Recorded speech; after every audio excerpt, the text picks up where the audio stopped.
We're back, and boy howdy, do we have some news this week slash today. Oh, we're back with more news. A lot of things happened, and we're gonna go over it. Big, small, probably pushing chat picks, but big and small for sure. Going through first. No dev dub because of how shitty this week was in terms of like the quality of news. Is all downers. A lot of downers this week. So no dev dub, which is unfortunate. First up, Warzone on mobile being shut down in April. Chris Cully and VGC. So Call of Duty Warzone Mobile officially shuts down in April, announced by Activision.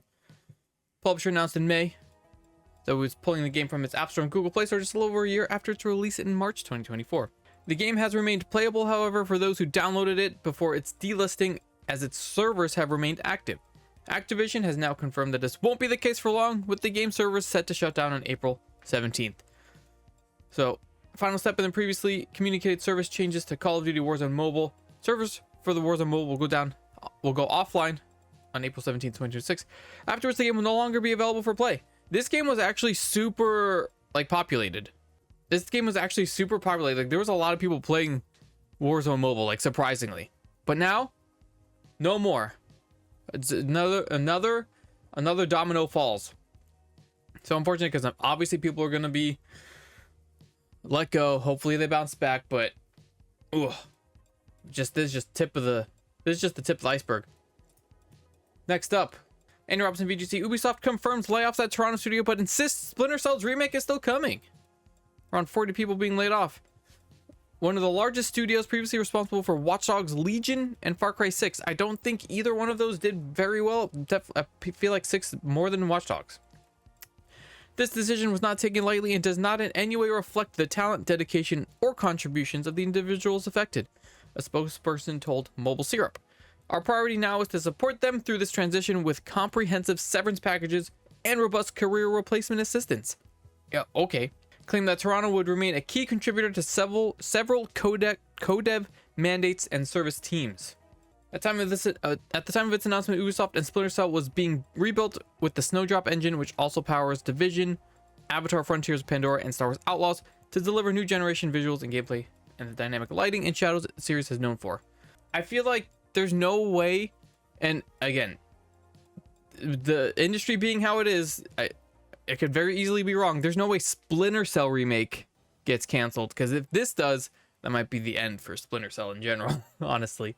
Next up, Sony shuts down Bluepoint, which they acquired for them to do remakes of Demon's Souls and what was the other one?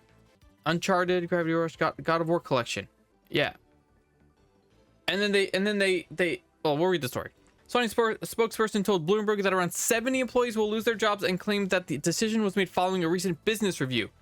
Bluepoint Games is an incredibly talented team, and their technical expertise has delivered exceptional experiences for the PlayStation community. We thank them for their passion, creativity, and craftsmanship. It was revealed last year that Sony had canceled a live service game in development at Bluepoint. Yeah, it was a God of War live service game that got canceled. And then it says rising costs, slowed industry growth, whatever. But it was in the Jason Schreier version of the post or of the report. Bluepoint was trying to pitch idea after idea and just kept getting shut down by PlayStation or Sony, whatever. Eventually, Sony was just like, "Nah, we're not gonna deal with it anymore." So they bought this. When did they buy this? 2020? When was it? When did they buy this? Acquired in 2021. They were acquired to do the work for them, and then once they became useless, they shut them down. This is pretty ridiculous. Whereas maybe if left to their own devices the entire time, they'd still be going strong. But now we'll never know. It's the 4th studio PlayStation has shut down in recent years. Neon Koi, London Studio, and Firewalk in 2024. So that's pretty brutal. Oh man, that sucks because they did good job. They did good job. I think they did a really good job, especially on those remakes. Next up, kind of a smaller big news. Replaced that we just had the demo release for, I think last week, has already been delayed. This is Victoria Phillips Kennedy, Eurogamer. Developer has decided to delay its release a notch. In a statement, Sadcat said, "While Replaced is technically finished, it feels a few more weeks to get the game fully polished, stable, and true to the vision we've shared with you would be beneficial. As such, Replace will now launch across PC and Xbox Series X and S on April 14th, around the time where Call of Duty Mobile gets shut down. Crazy. We are constantly reading your comments, and that feedback is helping us make the final tweaks that will make the full game shine. So cool. Yes. Normalize delaying the game to make better instead of releasing shit and then it getting turned off. Oh man. All right. And time for the beginning of news, the big news. Breaking news, only hours old as of this stream. Huge Xbox shakeup. What are they doing? Some people are saying this is a good thing. Other people are like, what is happening? This is crazy. Chris calling VGC. Phil Spencer retiring. Sarah Bond resigns. Microsoft AI boss becomes new Microsoft gaming CEO. So Spencer will step down as Microsoft gaming CEO on Monday, February 23rd. That's 3 days from now. Company announced on Friday. Spencer will be replaced by Asha Sharma, who joined Microsoft in 2024 as president of its core AI product. So we have someone, again, maybe, I'm not saying it's inherently a bad thing. Maybe she does really good work. We won't know. But it's not a lot of confidence. It's not instilling a lot of confidence when you're promoting someone who's been with Microsoft for 2 years. For 2 years. And was head of the core AI product. Leading the product portfolio for AI models, apps, agents, responsible AI, and developer tools for customers worldwide. Ugh. I don't know if I like that. Xbox president Sarah Bond, who some have assumed was being prepared to succeed Spencer as Microsoft gaming CEO, has instead reportedly resigned from her role. That's very suspicious because both of them were pillars of Xbox for years, especially Sarah Bond. All of a sudden she just resigns. I wonder if more behind the scenes stories come out in the near future. Xbox Game Studio head Matt Booty will also be promoted to Chief Content Officer, working alongside Sharma. In an email to Microsoft staff, Spencer wrote, "Last fall, I shared with Satya Nadella, Microsoft CEO, that I was thinking about stepping back and starting the next chapter of my life. From that moment, we aligned on approaching this transition with intention, ensuring stability, and strengthening the foundation we've built. Xbox has always been more than a business. It's a vibrant community of players, creators, and teams who care deeply about what we build and how we build it, and it deserves thoughtful, deliberate plan for the road ahead. Today marks an exciting new chapter for Microsoft Gaming as Asha Sharma steps into the role of CEO, and I want to be the first to welcome her to this incredible team. Working with her over the past several months has given me tremendous confidence. She brings genuine curiosity, clarity, and deep commitment to understanding players, creators, and the decisions that shape our future. We know this is an important moment for our fans, partners, and team, and we're committed to getting it right. I'll remain in an advisory role through the summer to support a smooth handoff." Separate statement on Twitter. After 38 years at Microsoft, 38 years, made the decision to retire. Excited for Asha Sharma. Start as an intern in 1988. Oh, a lot of posting. And then Sharma put out a statement. My first job is simple: understand what makes this work and protect it. The understand what makes this work is it's concerning. A company with 2 years, and I feel like you should have a pretty strong understanding of what makes it work before becoming the Microsoft gaming CEO. That's just me. I don't know much about business like that, but I don't know. Xbox has to make 3 commitments in order to ensure future success. The first being great games. Everything begins here. We must have great games beloved by players before we do anything. Unforgettable characters, stories that make us feel innovative, gameplay, and creative excellence. Spoiler alert, a lot of what she says, a lot of buzzwords, this sounds great. A lot of this sounds great, but we have to wait and see. There's no telling what's going to happen here. We will empower our studios, invest in iconic franchises, and back bold new ideas. We will take risks. We will enter new categories and market where we can add real value grounded in what players care about most. I promoted Matt Booty in honor of this commitment. He understands the craft and the challenges of building great games, has led teams that deliver award-winning work, and has earned the trust of game developers across the industry. Second commitment is the return of Xbox. What does that mean? We will recommit to our core Xbox fans and players, to those who have invested with us for the past 25 years. We've been here for 2.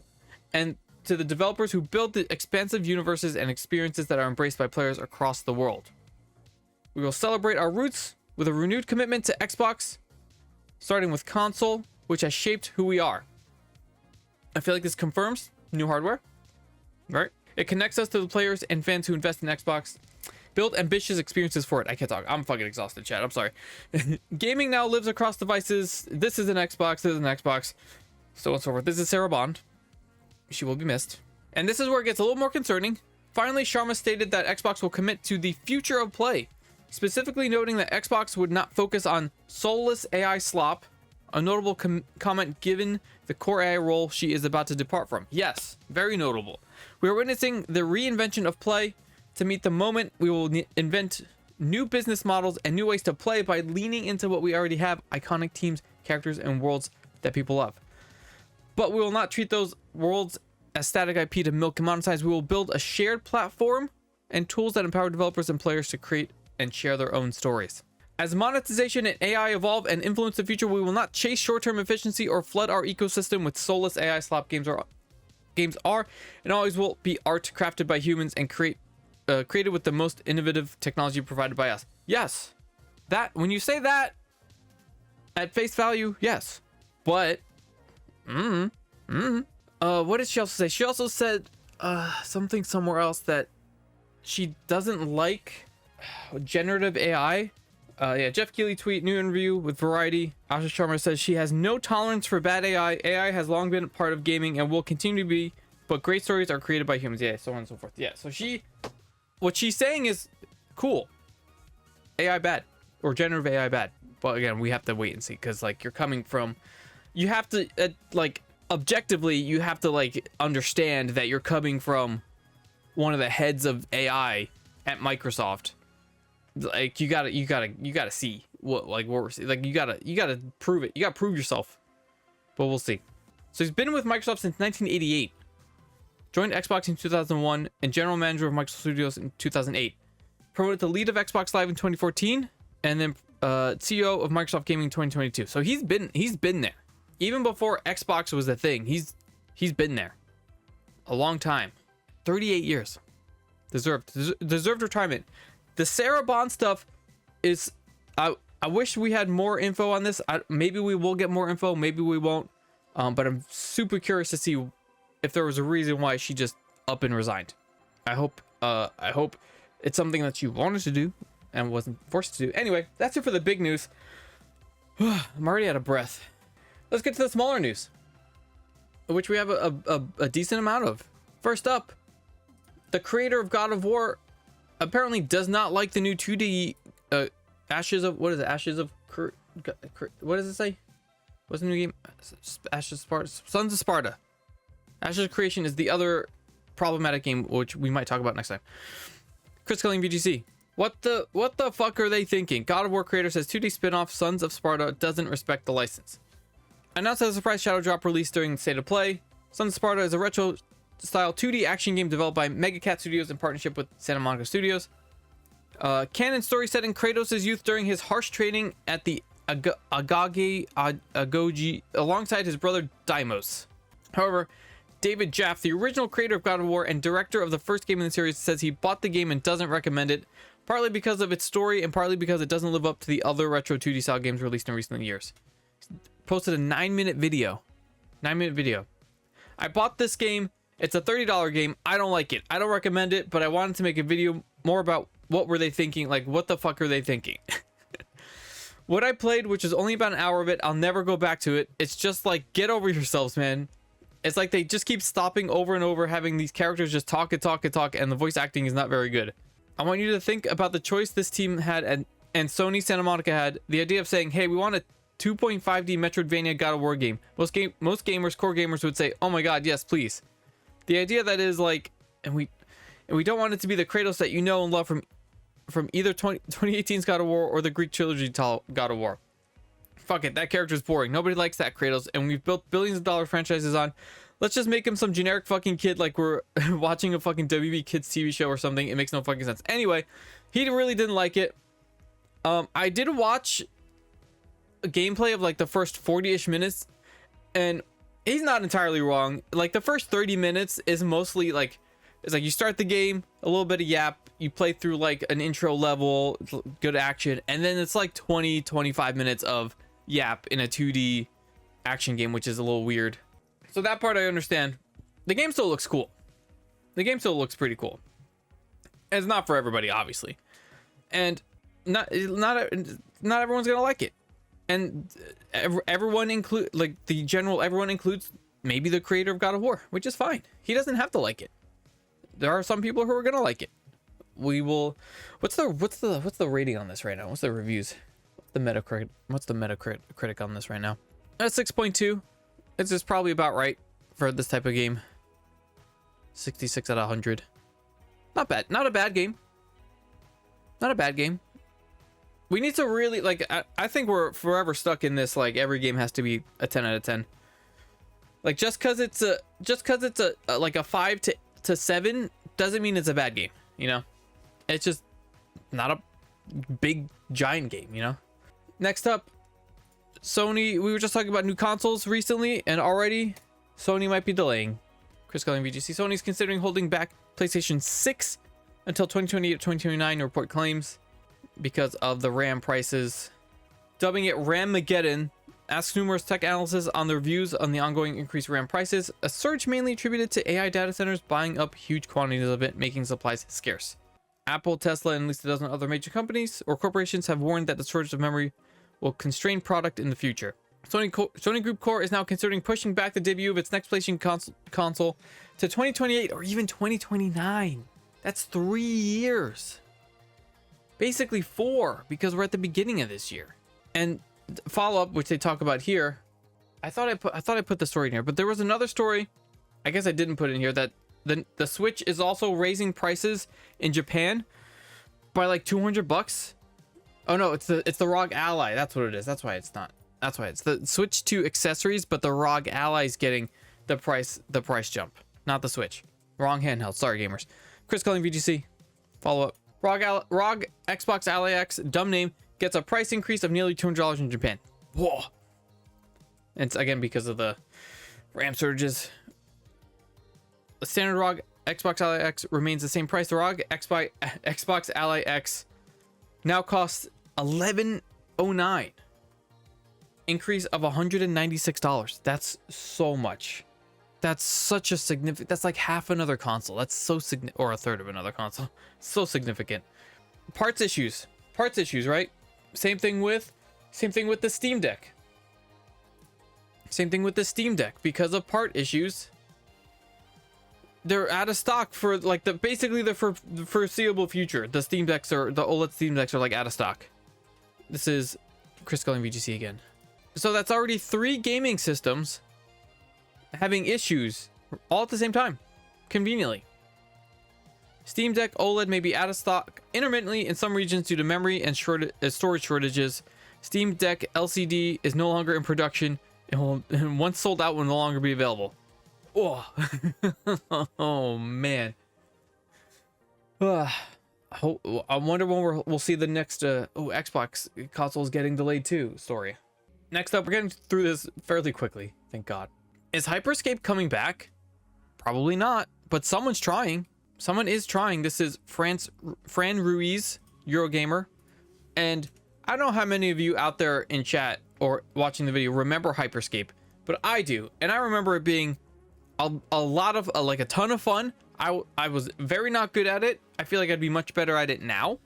But this game was very cool, and it was just like, it just wasn't enough to hold down, you know? I still have some like, do I still have some Hyperscape emotes? I think I have some Hyperscape emotes still from that long ago. All these emotes, Hyperscape emotes. Anyway, some random dudes trying to rebuild it from the like reverse engineer it. And this is the progress so far. They said it basically feels and looks exactly like the game. There's no multiplayer in this, I think, just yet. They have it just like very, very single playerly built. But oh man, just looking at this is like, wow, I remember this. I want to play this. The traversal movement was always so much fun. You're just hopping around. The gunplay was good. They said so far this build feels exactly like how it's supposed to. That's what these people have been saying. I highly doubt that this would ever see the light of day, because there's no way Ubisoft is like, yeah, for sure, just make that game. There's no way they actually let that go. But maybe if they like reskinned it or something. But super cool. This is modern Hyperscape. I feel like this is one of those games that might have been ahead of its time. Like if this came out now, I feel like this would do way better than it did back then if this came out now. Because when this came out, people were still like heavily into what's it called? Like PUBG and shit. So it's a very different kind of battle royale. Like this is more modern, which is wild. Came out in 2022, right? 2022, yeah, 4 years ago. Crazy. Next up, to the disappointment of many Destiny players, their next big update has been delayed. So Bungie has delayed Destiny 2's next major update by more than 3 months, just weeks before it was scheduled for release. Oof. This is Andy Robinson, VGC. Silence around the Shadow and Order update, which was previously dated for March 3rd, had led many players to suspect that a delay could be on the cards, especially after Bungie's recent announcement that its next shooter, Marathon, will release in just a few days later. Delay confirmation came with Bungie stating that Shadow and Order is undergoing large revisions. Large revisions? Update is being changed and expanded to include sizable quality of life updates, and as a result will also be renamed. Renamed is crazy. We will provide exact details closer to release, covering previously announced weapon tier upgrading, but also additions like expanding tiered gear to all raid and dungeon activities, Pantheon 2.0 tier 5 stats for exotic armors, and more. It's so annoying that I understand what those words mean, because like for the regular person, that's just gibberish. Through June, we will continue to have routine bug fixes and stability improvements, continued portal modifiers, Guardian games, and the return of more frequent Iron Banner cadence. Man. Disappointment to the Destiny 2 community, which is facing another content drought during a time when the game's player count continues to decline following the completion of its decades-long original storyline last year. New long-term story, The Fate Saga, started in July. Release Edge of Fate, followed by Renegades in December, with Bungie deciding to switch from releasing one large annual expansion a year to releasing 2 mid-sized ones instead. So, unfortunate, but maybe it's better when it comes out. Maybe, who knows? Gotta wait and see. Next, Crimson Desert, boasting that they're using human voice actors. This is Connor McCarr, Eurogamer. Crimson Desert will be fully voiced by humans, Pearl Abyss's marketing director has assured in a recent interview. Speaking with John Paul McDaniel, JP, and his peers on the Dropped Frames podcast, marketing director Will Power responded to a question on whether all the voices in upcoming open world action RPG Crimson Desert will be voiced by human beings. I'm not going to criticize other games, but all of our voices are done by humans. I'm refraining from saying that 100% of the NPCs have human voices, because if that's not the case for even one NPC, I don't want the internet to accuse me of lying. But yes, all the main NPCs and those in side quests have actors' voices. The game features voice acting in different languages. Hell yeah. Crimson Desert was a premium experience with no microtransactions whatsoever, unlike its predecessor Black Desert Online. The game has been drumming up a lot of excitement as of late, with its March 19th release date soon approaching. They've been posting a lot of stuff, and it's kind of like unbelievable what they've been showing, and it's like there's no way some of the stuff is like gonna work. They've like posted a video where you could just like pick up and hold cats and like carry a pig around just like randomly. It's like, that's gonna work first try. Cool, let's bring it on. We'll see. Next, huge Nintendo news. It was kind of leaked a little bit beforehand, which I think is like Nintendo may have seen the leak and then immediately put out the marketing for it. Jordan Miller, VGC. Pokemon Fire Red and Leaf Green coming to Nintendo Switch next week for $20, but not a part of Switch Online. And there is a reason for that, and I believe the reason is because the Switch Online does not have access to the Pokemon Home stuff, and I think because it's not on that, you will be able to do Pokemon Home. I think that's the reason that I saw. That's a Carp question, he might know more. The pair of remakes were originally released on Game Boy Advance in 2004, 8 years after the original release of Pokemon Red and Green. Fire Red and Leaf Green will release on Nintendo Switch on February 27th, 2026. That's a week from now. Games will be available after conclusion of the Pokemon Presents presentation, PPP, which will also air on the 27th. They won't be part of Nintendo Switch Online Classic Games Collection. Will instead be sold for $20 each. Yes, I was right. It's right here.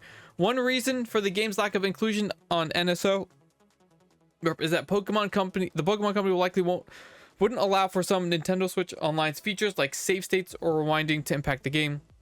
This could potentially lead to the manipulation of Pokemon generations and thus Pokemon Home. That's right, because you can mess with stuff in the NSO like emulator thing. They won't feature online play, but they will support wireless battling via a modern version of the wireless club found in the originals. Support Pokemon Home, meaning players can bring their Pokemon they caught in Fire Red and Leaf Green across to other Pokemon titles. Hell yeah. Will we get this? Maybe. I'm still pretty burned on... I mean, I guess it's just the game itself, the Brilliant Diamond, but like... This would be cool to play every once in a while. Alright, next up.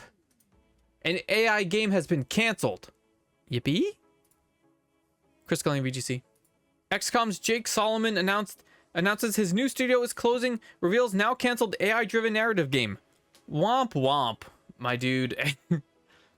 Spent 25 years at Firaxis, with roles including creative director on XCOM 2 and Marvel's Midnight Suns before leaving in early 2023. It was then announced in May 2024 that he and fellow Firaxis veteran Will Miller set up Midsummer Studios, working on a game in the life sim genre. Now, Solomon has confirmed that Midsummer Studios is set to close and has provided a video of the game, which was titled Burbank, to show everyone what the studio was working on. This shit is like literally the thing that people have been dreading to happen to the gaming. Burbank would have had players creating stories for a group of characters by entering prompts and having the game create stories using generative AI. The provided video shows very early build of the game and demonstrated how this AI generative story system works. We built the studio, we made a game, and I'm really proud of both. It's like Life Sims plus The Truman Show. No. We have moments playing this game where characters come alive in a way we've never experienced. Imagine how much better it would be, though, if someone just like wrote, like a good writer just wrote the story. Our characters use AI for memory, reasoning, and speech. That's what lets you create anyone you want and drop them in any story you write. But all of our art is created by talented artists. We had no interest in replacing any developers with AI. But there's no one writing the story. Isn't the story writing part of the development process? Yeah, literally they say it in the next one. Some have since replied to Solomon suggesting that writers and voice actors are also part of the development process. And that early footage of Burbank suggested did appear to be replacing them with AI. Yes. So, hey, dude, womp womp. Womp womp womp. Don't put that shit out. Don't put that shit out. All right, last of the news stories is a Todd Howard interview with updates on like Starfield and Elder Scrolls. Jordan Miller, VGC, but the interview was a kind of funny interview. The majority of Bethesda are on Elder Scrolls 6 and don't expect Starfield 2.0 anytime soon. Speaking to Kind of Funny Games, Howard said the game was going well and that the team is happy with it. However, Howard then followed that by saying it's going to be a while yet. The game was first announced in 2018. This is Elder Scrolls 6. We are able to play the game. We're about to pass a big milestone internally. The majority of the studio is on that game and some of our partners. A release date for Elder Scrolls 6 or even a release window hasn't been shared. Spoke more openly about the project in the last year. Howard addressed reports that new content will be coming to Starfield. It's not Starfield 2.0. I've seen some of that so far. So for expectation settings, it's the kind of thing where if you love Starfield, we think you're gonna love this. Rumors have persisted for some time that PlayStation 5 version of the game is on the way. Well, yeah, for sure. There's no way it's not. Also asked about the Fallout series, which I just finished season 2, by the way. Just finished season 2. A new single player entry in the franchise hasn't been released since 2015. It's been 11 years since Fallout 4. That can't be right. That can't be right. It's understandable when these big franchises people want brand new experiences. We're working on stuff. There's a time to announce that. We have irons in the fire. There's gotta be a remake, right? It's gotta be a remake. There's no way they can do Starfield, Elder Scrolls 6, and a new Fallout at the same time. I'll be very surprised. When pushed on how many Fallout games the company is working on, Howard reaffirmed that multiple games are coming. That's gotta be remakes, right? One of those games is a remaster of Fallout 3. Hell yeah, maybe I should stop playing. I did start a Fallout 3 playthrough. Maybe I should stop playing it, but it's fine. But yeah. So they're talking about the future of Bethesda right now. But yeah, that's basically it. We kind of gotta get going. That's it for all the major news. There's the chat picks we'll save for next time, gamers. Again, no dev dub because a lot of downers. It's basically all downers for the most part. The AI game getting canceled is pretty cool though. But yeah, crazy shit coming out of Xbox. Maybe we'll get some more details into what's going on for next week. But for now, that's it for this week. Check out the links in the chat. I'll try to have this up on Sunday. I'm going to be spending a lot of Sunday overhauling the audio, like I said. So hopefully I can get this up. But that's going to be it for this week. Thanks everyone for that hung out during news. Thanks if you chatted in the chat. Thanks if you hit the things in the videos. Thanks for watching the videos. Really appreciate it. And I'll see you guys next time.